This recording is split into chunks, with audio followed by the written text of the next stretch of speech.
Good morning friends. Prabha study classes में आप सभी का हार्दिक स्वागत है। तो हिंदी साहित्य का हमारा जो प्रश्नोत्तर सीरीज चल रहा है, आप सब जानते हैं कि 1000 प्रश्नोत्तर हम सॉल्व कर चुके हैं। इसके साथ साथ हमने पहले के क्लास में हिंदी साहित्य के जो प्रमुख काल हैं, जैसे कि आदिकाल, भक्तिकाल, रीतिकाल, आधुनिक काल, हिंदी भाषा एवं हिंदी साहित्य के काल विभाजन और नामकरण के क्लास कर चुके हैं। अगर आपने अभी तक नहीं देखा है तो आप जाके देख सकते हैं। बहुत ही महत्वपूर्ण प्रश्नोत्तर हमने सॉल्व किए हैं सभी कालों के, जो कि एग्जामिनेशंस के पॉइंट ऑफ व्यू बहुत ही महत्वपूर्ण है। तो चलिए शुरू करते हैं आज का क्लास। पहला सवाल, व्यक्तिवादी काव्य के नाम से कौन जाना जाता है? व्यक्तिवादी काव्य के नाम से कौन जाना जाता है? तो ये जाना जाता है हालावाद। ठीक है, देखिएगा, हालावाद। नेक्स्ट क्वेश्चन, इस काव्य में समग्र एवं संपूर्णतः व्यक्तिगत चेतनाओं को ही काव्य में स्वरों और भाषा में संजोया गया है। ये कथन किसके बारे में कहा गया है? बहुत ही प्रसिद्ध कथन है। तो ये कहा गया है हालावादी काव्य के बारे में। क्या रखिएगा, हालावादी काव्य के बारे में कथन कहा गया है। नेक्स्ट क्वेश्चन, नव्य स्वच्छंदतावाद के नाम से कौन जाना जाता है? तो नव्य स्वच्छंदतावाद के नाम से कौन जाना जाता है? तो ये जाना जाता है हालावाद। ठीक है, रखिएगा, हालावाद। नेक्स्ट क्वेश्चन, उन्मुक्त प्रेम काव्य या प्रेम व मस्ती के काव्य के नाम से कौन जाना जाता है? तो उन्मुक्त प्रेम काव्य या प्रेम व मस्ती के काव्य के नाम से कौन जाना जाता है? तो ये जाना जाता है हालावादी काव्य। ठीक है, रखिएगा, हालावादी काव्य। नेक्स्ट क्वेश्चन, इसमें अपनी ही मस्ती, अल्हड़ता एवं अक्खरता है। ये किसने कहा है? ये किसके बारे में कहा गया है? तो ये कहा गया है हालावादी काव्य के बारे में। ठीक है, रखिएगा, हालावादी काव्य। नेक्स्ट क्वेश्चन, हालावादी काव्य पर किसका प्रभाव रहा है? बहुत ही महत्वपूर्ण प्रश्न है। तो हालावादी काव्य के बारे में किसका प्रभाव अधिक रहा है? तो ये रहा है फारसी साहित्य का। ठीक है, रखिएगा, फारसी साहित्य का। नेक्स्ट क्वेश्चन, क्षयी रोमांस का कवि किसे कहा जाता है? क्षयी रोमांस का कवि, तो ये कहा गया है हरिवंश राय बच्चन को। ठीक है, रखिएगा, हरिवंश राय बच्चन को क्षयी रोमांस का कवि कहा गया है। नेक्स्ट क्वेश्चन, प्रेम और रोमांस का कवि किसे कहा जाता है? प्रेम और रोमांस का कवि जो है किसे कहा जाता है? तो ये कहा गया है रामेश्वर शुक्ल अंचल को। ठीक है, रखिएगा, रामेश्वर शुक्ल अंचल को जो है प्रेम और रोमांस का कवि कहा गया है। नेक्स्ट क्वेश्चन, मांसलवाद के प्रवर्तक कौन माने जाते हैं? बहुत ही महत्वपूर्ण प्रश्न है, कई बार जो है परीक्षा में पूछा जाता है कि मांसलवाद के प्रवर्तक जो है वो कौन माने गए हैं? तो ये है रामेश्वर शुक्ल अंचल। ठीक है, रखिएगा, रामेश्वर शुक्ल अंचल। नेक्स्ट क्वेश्चन, इनके काव्य में रोमांस तो है लेकिन निराशा और दुख जनित, ये किसके बारे में कहा गया है? तो ये कहा गया है नरेंद्र शर्मा के बारे में। ठीक है, रखिएगा, नरेंद्र शर्मा। नेक्स्ट क्वेश्चन, हालावाद के प्रवर्तक कौन माने जाते हैं? बहुत ही महत्वपूर्ण प्रश्न है। तो हालावाद के प्रवर्तक जो हैं वो कौन माने गए हैं? तो ये हैं हरिवंश राय बच्चन। ये भी कई बार जो है परीक्षा में पूछा गया है। तो हरिवंश राय बच्चन को जो है हालावाद का प्रवर्तक माना जाता है। नेक्स्ट क्वेश्चन, हालावाद का समय काल कब से माना जाता है? तो हालावाद का समय जो है वो कब से माना जाता है? तो ये माना गया है 1933 से 1936 तक। ठीक है, रखिएगा, 1933 से 1936 जो है ये हालावाद का समय काल माना जाता है। नेक्स्ट क्वेश्चन, हालावादी कविता को व्यक्तिगत कविता किसने कहा है? तो ये कहा है डॉक्टर नगेंद्र ने। व्यक्तिगत कविता छायावाद की अनुजा और प्रगतिवाद की अग्रजा है, ये कथन किसका है? तो ये महत्वपूर्ण कथन जो है ये कहा है डॉक्टर नगेंद्र ने। ठीक है, रखिएगा, डॉक्टर नगेंद्र। नेक्स्ट क्वेश्चन, हालावादी काव्य को मस्ती, उमंग और उल्लास की कविता किसने कही है? बहुत ही महत्वपूर्ण प्रश्न है। तो हालावादी काव्य को जो है मस्ती, उमंग और उल्लास की कविता किसने कही है? तो ये कही है आचार्य हजारी प्रसाद द्विवेदी ने। ठीक है, रखिएगा, आचार्य हजारी प्रसाद द्विवेदी। नेक्स्ट क्वेश्चन, हालावादी कविता का प्रबल भाव क्या रहा है? तो ये रहा है व्यक्तिकता। ठीक है, रखिएगा, व्यक्तिकता जो है ये हालावादी कविता का प्रबल भाव रहा है। नेक्स्ट क्वेश्चन, निराशावादी कवि किसे कहा जाता है? तो निराशावादी कवि जो है किसे कहा जाता है? तो ये कहा गया है हालावादियों को। ठीक है, रखिएगा, हालावादियों को जो है निराशावादी कवि कहा जाता है। नेक्स्ट क्वेश्चन, व्यक्तिवादी कविता का प्रमुख स्वर निराशा है, अवसाद का है, थकान का है, टूटन का है, चाहे किसी भी परिप्रेक्ष्य में हो। ये कथन किसने कहा है? तो व्यक्तिवादी कविता का मुख्य स्वर निराशा का है, अवसाद का है, थकान का है, टूटन का है, चाहे किसी भी परिप्रेक्ष्य में हो। ये कहा है डॉक्टर रामदरस मिश्र ने। ठीक है, रखिएगा, डॉक्टर रामदरस मिश्र। नेक्स्ट क्वेश्चन, व्यक्तिवादी गीति कविता की सभी प्रवृत्तियां प्रेम, निराशा, वेदना, सामाजिक चेतना किसके काव्य में लक्षित होती है? तो व्यक्तिवादी गीति कविता की सभी प्रवृत्तियां जो हैं प्रेम, निराशा, वेदना, सामाजिक चेतना, ये किसके काव्य में लक्षित होती है? तो ये होती है आरसी प्रसाद सिंह के। ठीक है, रखिएगा, RC Prasad Singh. Next question, अशरीरी प्रेम के स्थान पर शरीरी प्रेम को इन्होंने तरजीह दी थी। तो किन्होंने तरजीह दी थी? तो ये दी थी हालावादी कवियों ने। ठीक है, रखिएगा, हालावादी कवियों ने। नेक्स्ट क्वेश्चन, मूलतः प्रेम, यौवन और सौंदर्य के कवि किसे कहा जाता है? बहुत ही महत्वपूर्ण प्रश्न है। तो प्रेम, यौवन और सौंदर्य के कवि जो है किसे माना जाता है? तो ये माना गया है रामेश्वर शुक्ल अंचल को। ठीक है, रखिएगा, रामेश्वर शुक्ल अंचल। नेक्स्ट क्वेश्चन, हालावादी काव्य को क्षयी, रोमांस और कुंठा का काव्य किसने कहा है? तो ये कहा है डॉक्टर हेतु भारद्वाज ने। ठीक है, रखिएगा, डॉक्टर हेतु भारद्वाज। हालावाद प्रचलित कब से हुआ था? तो हालावाद जो है ये कब से प्रचलित हुआ था? तो ये हुआ था बच्चन के मधुशाला से। ठीक है, रखिएगा, डॉक्टर हरिवंश राय बच्चन के मधुशाला से जो है हालावाद प्रचलित हुआ था। नेक्स्ट क्वेश्चन, किसकी रचनाओं में आत्मसंदेह और मृत्यु भय की भावना सर्वाधिक पाई जाती है? तो किसकी रचनाओं में जो है आत्मसंदेह और मृत्यु भय की भावना जो है सर्वाधिक पाई जाती है? तो ये पाई जाती है हरिवंश राय बच्चन के। नेक्स्ट क्वेश्चन, बच्चन की रचना त्रय में कौन शामिल है? तो 3 महत्वपूर्ण हरिवंश राय बच्चन की रचनाएं हैं। तो वो कौन कौन से हैं? पहला आता है मधुशाला, याद रखिएगा, मधुशाला, फिर मधुबाला और फिर मधु कलश। ये 3 महत्वपूर्ण जो है हरिवंश राय बच्चन की रचनाएं हैं। तो इसको आप नोट कर लीजिए, परीक्षा में पूछा जा सकता है।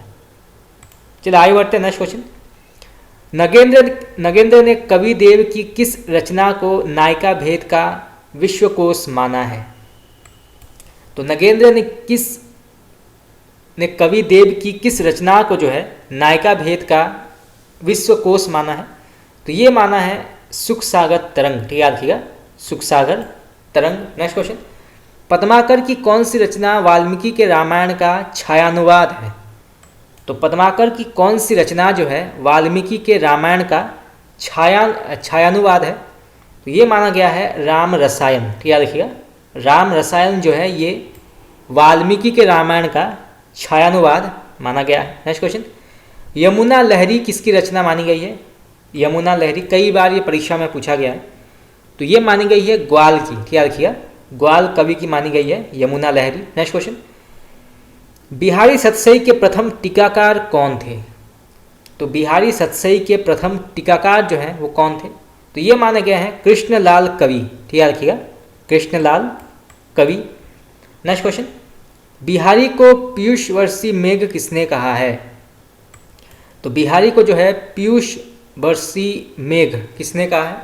तो ये कहा है राधा चरण गोस्वामी ने। ठीक है, रखिएगा, राधा चरण गोस्वामी ने जो है बिहारी को पीयूष वर्षी मेघ कहा है। नेक्स्ट क्वेश्चन, कखरा रचना किसकी है? कखरा, तो ये मानी गई है राम सहाय भगत की। ठीक है, रखिएगा, राम सहाय भगत। नेक्स्ट क्वेश्चन, ऋतु वर्णनों में इनके हृदय का उल्लास उमड़ पड़ता है, ये कथन शुक्ल जी ने किसके लिए कहा है? तो ऋतु वर्णन में इनके हृदय का उल्लास जो है वो उमड़ पड़ता है, ये कथन जो है आचार्य रामचंद्र शुक्ल ने किसके लिए कहा है? तो ये कहा है द्विजदेव के बारे में। ठीक है, रखिएगा, द्विजदेव के बारे में कहा है। नेक्स्ट क्वेश्चन, इश्कनामा रचना किसकी है? इश्कनामा, तो ये मानी गई है बोधा की। ठीक है, रखिएगा, बोधा, ये भी कई बार जो है परीक्षा में पूछा गया है इश्कनामा के बारे में। तो ये जो है बोधा ने लिखी है। नेक्स्ट क्वेश्चन, तुलसी भूषण रचना किसकी है? तुलसी भूषण, तो ये मानी गई है रसरूप की। ठीक है, रखिएगा, रसरूप। नेक्स्ट क्वेश्चन, अंग दर्पण किसकी रचना है? ये भी कई बार जो है परीक्षा में पूछा गया है, अंग दर्पण। तो ये मानी गई है रसलीन की, याद रखिएगा, रसलीन की बहुत ही महत्वपूर्ण रचना मानी गई है अंग दर्पण। नेक्स्ट क्वेश्चन, रीतिकाव्य परंपरा का प्रथम ग्रंथ कौन सा है? कई बार परीक्षा में पूछा गया है, तो इसको आप नोट कर लीजिए। तो रीतिकाव्य परंपरा का प्रथम ग्रंथ कौन सा माना गया है? तो ये माना गया है हित तरंगिणी, याद रखिएगा, हित तरंगिणी को जो है ये रीतिकाव्य परंपरा का प्रथम ग्रंथ माना गया है, जिसके लेखक हैं कृपाराम, याद रखिएगा, कृपाराम। नेक्स्ट क्वेश्चन, रीतिबद्ध अंतिम प्रसिद्ध आचार्य कौन माने गए हैं? तो रीतिबद्ध अंतिम आचार्य जो है कौन माने गए हैं? तो ये माने गए हैं पद्माकर, याद रखिएगा, पद्माकर। नेक्स्ट क्वेश्चन, हिंदी में पिंगल निरूपण का विधिवत प्रारंभ किससे माना जाता है? तो हिंदी में जो है पिंगल निरूपण का विधिगत प्रारंभ जो है किससे माना गया है? तो ये माना गया है केशव से, याद रखिएगा, केशव से माना गया है। नेक्स्ट क्वेश्चन, गंगा लहरी रचना, तो गंगा लहरी किसने लिखी है? तो ये लिखी है पद्माकर ने, याद रखिएगा, पद्माकर। नेक्स्ट क्वेश्चन, बिहारी अकेले कवि हैं जिन्होंने ग्रामीण संस्कृति के प्रति घृणा व्यक्त की है। ये किसने कहा है? तो बिहारी अकेले कवि हैं जिन्होंने ग्रामीण संस्कृति के प्रति घृणा व्यक्त की है। ये कथन किसका है? तो ये कहा है डॉक्टर बच्चन सिंह ने, याद रखिएगा, डॉक्टर बच्चन सिंह ने कहा है ये कथन। नेक्स्ट क्वेश्चन, युगलोपासना या सखी संप्रदाय का प्रमुख केंद्र कहाँ है? बहुत ही महत्वपूर्ण प्रश्न है, कई बार जो है ये पूछा गया है। तो युगलोपासना या सखी संप्रदाय का प्रमुख केंद्र कहाँ है? तो ये माना गया है वृंदावन, याद रखिएगा, वृंदावन। नेक्स्ट क्वेश्चन, घनानंद का कौन सा ग्रंथ फारसी के छंद में है? तो घनानंद का कौन सा ग्रंथ जो है वो फारसी के छंद में है? तो ये माना गया है विरह लीला, याद रखिएगा, विरह लीला। ये जो है फारसी छंद में लिखा है घनानंद ने। नेक्स्ट क्वेश्चन, कहू कितेक उपाय करो, कहूँ होत है आपने पीब पराए, ये पंक्ति किसने लिखी है? तो ये लिखा है मतीराम ने, याद रखिएगा, मतीराम ने लिखा है। नेक्स्ट क्वेश्चन, चिंतामणि का सर्वाधिक प्रसिद्ध ग्रंथ कौन सा माना गया है? तो अब पूछा गया है कि चिंतामणि का सर्वाधिक प्रसिद्ध ग्रंथ कौन सा माना गया है? तो ये माना गया है कविकुल कल्पतरु, याद रखिएगा, कविकुल कल्पतरु। जैसे हम पहले पढ़ चुके हैं कि आचार्य रामचंद्र शुक्ल ने चिंतामणि त्रिपाठी से ही रीतिकाल का उदय हुआ, ऐसा उनका मानना है। हालांकि कई ऐसे आलोचक हैं जिनका ये मानना है कि नहीं, केशवदास के साथ ही जो है रीतिकाल का उदय हुआ था, परंतु आचार्य शुक्ल ने चिंतामणि त्रिपाठी से रीतिकाल का उदय माना है। तो विभिन्न विद्वानों का जो है अपना मत रहा है इस प्रश्न को लेकर। चलिए आगे बढ़ते हैं। नेक्स्ट क्वेश्चन, तुलसी गंग दूबो है सुकविन के सरदार, ये किसने कहा है? ये प्रसिद्ध पंक्ति, ये भी कई बार जो है परीक्षा में पूछा जाता है।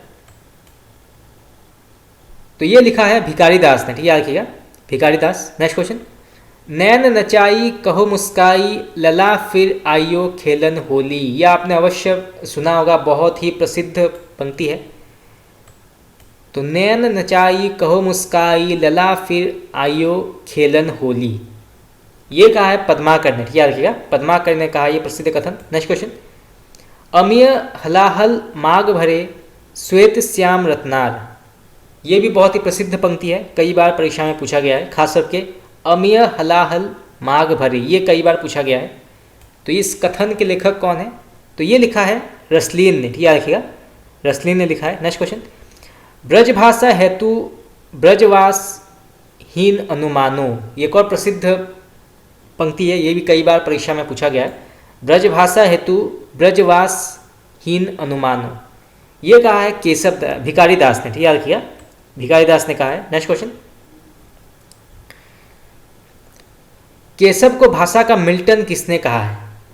तो पूछा गया है कि केशव को जो है भाषा का मिल्टन किसने कहा है? तो ये कहा है मिश्र बंधु ने, ठीक याद रखिएगा। मिश्र बंधु हम पहले पढ़ चुके हैं कि मिश्र बंधुओं के अंतर्गत कौन आते हैं? श्याम बिहारी मिश्र,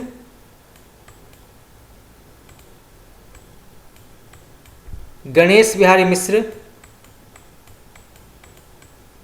और सुखदेव बिहारी मिश्र, ठीक, नाम याद रखिएगा।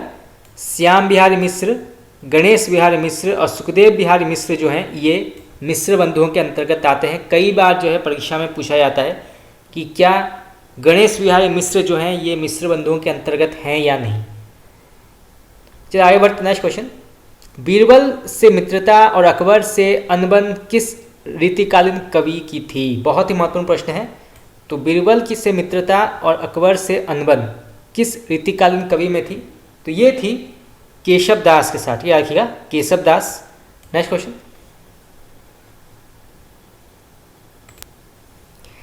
केशव की मुक्त काव्य रचनाएं कौन कौन सी हैं, ये भी जानना आवश्यक है, कई बार जो है परीक्षा में पूछा जाता है। तो केशव की मुक्त काव्य रचनाएं कौन सी हैं? पहला आता है नक्सिक वर्णन, रसिक प्रिया, कवि प्रिया। तो ये जो है प्रमुख केशव दास के मुक्तक काव्य हैं।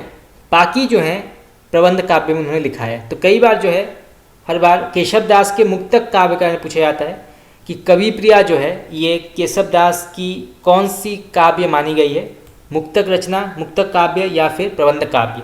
तो कवि प्रिया जो है ये एक प्रकार का मुक्तक काव्य माना जाता है। तो ऐसे जो है क्वेश्चन पूछा जाता है एग्जाम में। चलिए आगे बढ़ते हैं, नेक्स्ट क्वेश्चन। देखिए यहाँ पे दिया गया है कौन सा रचना जो है किस वर्ष लिखा गया था। तो रसिक प्रिया जो है लिखा गया था 1591 में, याद रखिएगा, 1591 में लिखा गया था। फिर कवि प्रिया लिखा गया था 1601, 1601 में लिखा गया था कवि प्रिया। फिर रामचंद्रिका बहुत ही प्रसिद्ध केशव दास की रचना है, ये भी लिखा गया था 1601 को। फिर आता है रतन बावनी, ये लिखा गया था 1607 को। वीरदेव सिंह चरित्र, ये लिखा गया था 1607 को। फिर विज्ञान गीता, ये एक और महत्वपूर्ण केशव दास की रचना है। कई बार जो है परीक्षा में पूछा जाता है कि विज्ञान गीता के लेखक कौन है, तो वो माने जाते हैं केशव दास। तो विज्ञान गीता लिखा गया था 1610 में। फिर जहांगीर जस चंद्रिका, ये लिखा गया था 1612 में। चलिए आगे बढ़ते हैं, नेक्स्ट क्वेश्चन। रामचंद्रिका का मूल धार क्या है? तो रामचंद्रिका जो है ये किस प्रकार से लिखा गया है? तो ये लिखा गया है वाल्मीकि रामायण से प्रभावित होकर, याद रखिएगा। रामचंद्रिका का मूल धार जो है ये वाल्मीकि रामायण से माना जाता है। तो इसको आप नोट कर लीजिए, परीक्षा में पूछा जा सकता है। Next question. बिहारी सतसई के अनुकरण पर रसनिधि ने किस ग्रंथ की रचना की थी? तो बिहारी सतसई के अनुकरण पर जो है रसनिधि ने किस ग्रंथ की जो है रचना की थी? तो ये की थी उन्होंने रतन हजारा, याद रखिएगा, रतन हजारा के नाम से उन्होंने रचना की थी बिहारी सतसई के अनुकरण पर। तो इसको भी आप नोट कर लीजिए, परीक्षा में पूछा जा सकता है। Next question. बिहारी की प्रसिद्ध का कारण क्या है?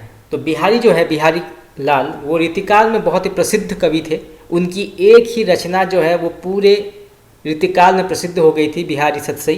तो उसका कारण क्या है? तो उसका कारण यह है कि कल्पना की समाहार शक्ति एवं भाषा चीज समास शक्ति, तो यही कारण माना गया है।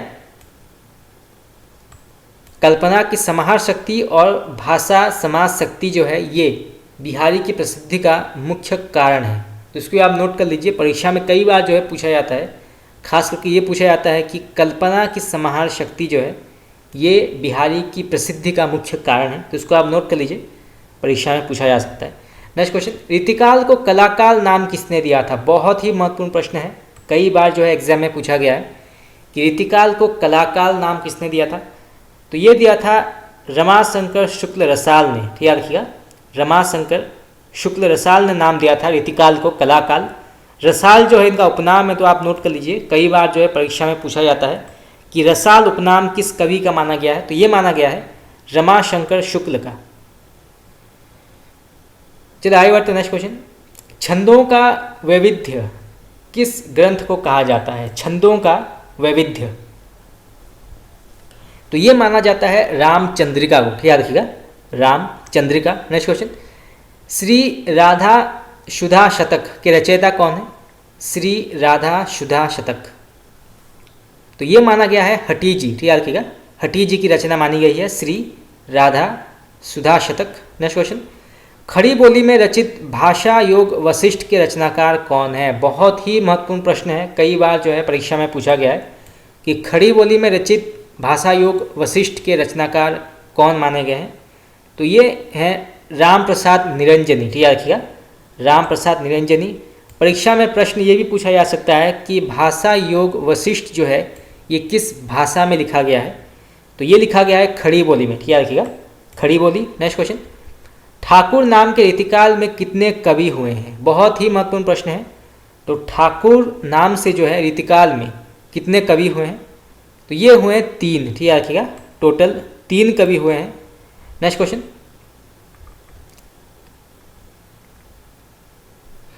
हम कविराज हैं पे चाकर चतुर के, ये पंक्ति किसने कही है?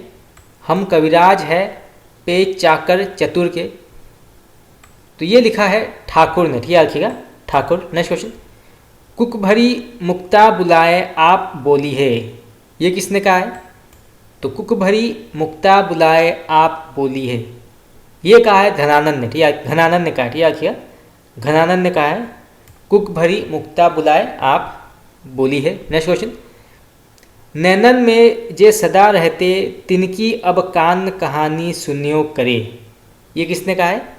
नैनन में जे सदा रहते तिनकी अब कान कहानी सुनियो करे, तो ये पंक्ति जो है कहा है आलम ने, ठीक है रखिएगा, आलम ने। नेक्स्ट क्वेश्चन, सघन कुंज छाया सुखद शीतल मंद समीर, ये किसने कहा है? तो ये पंक्ति लिखा है बिहारी ने, ठीक है रखिएगा, बिहारी ने। नेक्स्ट क्वेश्चन, भाषा बोली ना जानही जिनके कुल के दास, ये बहुत ही प्रसिद्ध पंक्ति है, कई बार जो है परीक्षा में पूछा जाता है।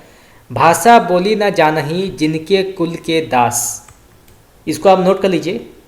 तो ये कथन कहा है केशव दास ने, ठीक है रखिएगा, केशव दास। नेक्स्ट क्वेश्चन, द्रोण पर्व किसकी रचना मानी गई है? द्रोण पर्व, तो ये मानी गई है कुलपति मिश्र की, ठीक है रखिएगा, कुलपति मिश्र। नेक्स्ट क्वेश्चन, अंग दर्पण के रचयिता कौन है? अंग दर्पण, तो इसके लेखक माने गए हैं रसलीन, ठीक है रखिएगा, रसलीन। नेक्स्ट क्वेश्चन, बूंदी नरेश भाव सिंह के दरबारी कवि कौन थे? बहुत ही महत्वपूर्ण प्रश्न है।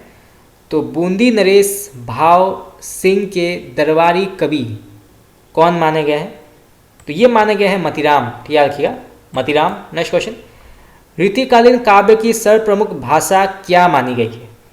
तो रीतिकालीन काव्य की सर्वप्रमुख भाषा जो है वो क्या मानी गई है? तो ये मानी गई है ब्रज, ठीक है रखिएगा, ब्रज। नेक्स्ट क्वेश्चन, बिहारी सतसई में लगभग कितने दोहे जो हैं वो श्रृंगारिक हैं? तो कितने वो दोहे हैं जितने, तो बिहारी सतसई में जो है लगभग कितने दोहे जो हैं वो श्रृंगारिक हैं? तो ये याद रखिएगा, श्रृंगारिक है। तो ये माने गए हैं 600, ठीक है रखिएगा, 600 दोहे जो हैं ये श्रृंगारिक हैं। नेक्स्ट क्वेश्चन, बिहारी सतसई का संपादन जगन्नाथ दास ने किस नाम से किया था? बहुत ही महत्वपूर्ण प्रश्न है। तो बिहारी सतसई का संपादन जो है जगन्नाथ दास ने किस नाम से किया था? तो ये क्या था इन्होंने? बिहारी रत्नाकर, ठीक है रखिएगा, बिहारी रत्नाकर के नाम से उन्होंने संपादित किया था। नेक्स्ट क्वेश्चन, इनमें से केशव द्वारा लिखित महाकाव्य कौन सा माना गया है? तो महाकाव्य कौन सा माना गया है केशव द्वारा लिखित? तो ये माना गया है रामचंद्रिका, ठीक है रखिएगा, रामचंद्रिका जो है ये केशव द्वारा लिखित महाकाव्य है। नेक्स्ट क्वेश्चन, केशव को कठिन काव्य का प्रेत क्यों कहा जाता है? बहुत ही महत्वपूर्ण प्रश्न है, कई बार जो है परीक्षा में पूछा जाता है कि किस कवि को जो है कठिन काव्य का प्रेत कहा गया है? तो ये कहा गया है आचार्य केशव दास को। और ये किसने कहा है आचार्य केशव के बारे में? तो ये कहा है आचार्य रामचंद्र शुक्ल ने, ठीक है रखिएगा, आचार्य रामचंद्र शुक्ल ने जो है केशव दास को कठिन काव्य का प्रेत कहा है। तो इसको भी आप जो है नोट कर लीजिए, परीक्षा के संदर्भ में ये प्रश्न पूछे जा सकते हैं।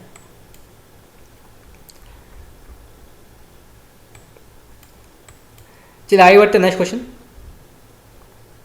तो यहाँ पे जो कहा गया है कि केशव को कठिन काव्य का प्रेत जो है क्यों कहा जाता है? तो ये कहा जाता है काव्य में क्लिष्टता के कारण, याद रखिएगा, काव्य में क्लिष्टता के कारण जो है केशव को कठिन काव्य का प्रेत कहा जाता है। नेक्स्ट क्वेश्चन, आचार्य रामचंद्र शुक्ल के अनुसार हिंदी के अधिकांश अलंकार ग्रंथ किनके अनुकरण पर लिखे गए थे? तो आचार्य रामचंद्र शुक्ल के अनुसार जो है हिंदी के अधिकांश अलंकार ग्रंथ जो हैं किनके अनुकरण पर लिखे गए थे? तो ये लिखे गए थे चंद्रालोक एवं कुवलयानंद, याद रखिएगा, चंद्रालोक एवं कुवलयानंद के ऊपर जो है अनुकरण लिखे गए थे हिंदी के अधिकांश अलंकार ग्रंथ। नेक्स्ट क्वेश्चन, इनमें से सर्वांग निरूपक कवि कौन है? तो इनमें से सर्वांग निरूपक ग्रंथ कवि कौन माने गए हैं? तो ये माने गए हैं भिखारी दास, याद रखिएगा, भिखारी दास। नेक्स्ट क्वेश्चन, भारत में सर्वाधिक लोगों द्वारा कौन सी भाषा बोली जाती है? तो भारत में सर्वाधिक लोगों द्वारा जो है कौन सी भाषा बोली जाती है? तो ये बोली जाती है हिंदी, याद रखिएगा, हिंदी। नेक्स्ट क्वेश्चन, संविधान के किस अनुच्छेद के अनुसार हिंदी भारत के राजभाषा मानी जाती है? तो संविधान के किस अनुच्छेद के अनुसार जो है हिंदी भारत की राजभाषा मानी गई है? तो ये मानी गई है अनुच्छेद 343(1), याद रखिएगा, अनुच्छेद 343(1). नेक्स्ट क्वेश्चन, हिंदी दिवस किस तिथि में मनाई जाती है? बहुत ही महत्वपूर्ण प्रश्न है। तो हिंदी दिवस जो है ये किस तिथि में मनाई जाती है? तो ये मनाई जाती है 14 सितंबर, याद रखिएगा, प्रत्येक वर्ष जो है 14 सितंबर को हिंदी दिवस मनाई जाती है। नेक्स्ट क्वेश्चन, मैथिली किस राज्य की भाषा मानी गई है? मैथिली ये मानी गई है बिहार की, याद रखिएगा, बिहार की भाषा मानी गई है मैथिली। नेक्स्ट क्वेश्चन, भारत के प्रथम राष्ट्र कवि कौन माने जाते हैं? बहुत ही महत्वपूर्ण प्रश्न है। तो भारत के प्रथम राष्ट्र कवि कौन माने गए हैं? तो ये माने गए हैं मैथिली शरण गुप्त, याद रखिएगा, मैथिली शरण गुप्त को भारत के प्रथम राष्ट्र कवि माना जाता है। नेक्स्ट क्वेश्चन, आधुनिक युग की मीरा किसे कहा जाता है? तो आधुनिक युग की मीरा कहा गया है महादेवी वर्मा को, याद रखिएगा, महादेवी वर्मा। नेक्स्ट क्वेश्चन, हिंदी विषय पर प्रथम ज्ञानपीठ पुरस्कार पाने वाले प्रथम कवि कौन है? तो हिंदी विषय पर प्रथम ज्ञानपीठ पुरस्कार पाने वाले प्रथम कवि कौन है? तो ये माने गए हैं सुमित्रानंदन पंत, याद रखिएगा, सुमित्रानंदन पंत को हिंदी विषय में प्रथम बार ज्ञानपीठ पुरस्कार मिला था। बहुत ही महत्वपूर्ण प्रश्न है, परीक्षा में जो है पूछा जा सकता है। नेक्स्ट क्वेश्चन, कलम का सिपाही किसे कहा जाता है? कलम का सिपाही, तो ये कहा गया है मुंशी प्रेमचंद को, याद रखिएगा, मुंशी प्रेमचंद को जो है कलम का सिपाही कहा जाता है। नेक्स्ट क्वेश्चन, साहित्यकार अज्ञेय जी का पूरा नाम क्या है? ये भी जो है कई बार परीक्षा में पूछा जाता है कि अज्ञेय जी का पूरा नाम क्या है? तो इनका पूरा नाम है सच्चिदानंद हीरानंद वासनायन, याद रखिएगा, सच्चिदानंद हीरानंद वासनायन जो है ये अज्ञेय जी का पूरा नाम माना जाता है। नेक्स्ट क्वेश्चन, हिंदी का प्रथम पत्र कौन सा माना गया है? तो हिंदी का प्रथम पत्र माना गया है उदंत मार्तन, याद रखिएगा, उदंत मार्तन। ये प्रकाशित हुई थी 1826 में एवं इसके संपादक का नाम है जुगल किशोर, याद रखिएगा, जुगल किशोर जो है इनके संपादक का नाम है। नेक्स्ट क्वेश्चन,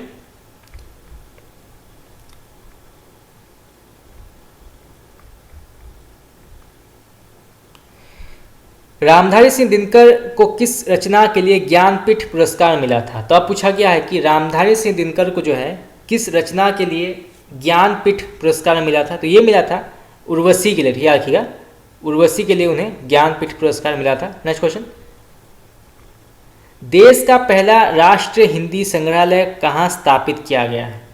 तो देश का पहला जो है राष्ट्रीय हिंदी संग्रहालय जो है कहाँ पर स्थापित किया गया है? तो ये किया गया है आगरा में, याद रखिएगा, आगरा में किया गया है। Next question,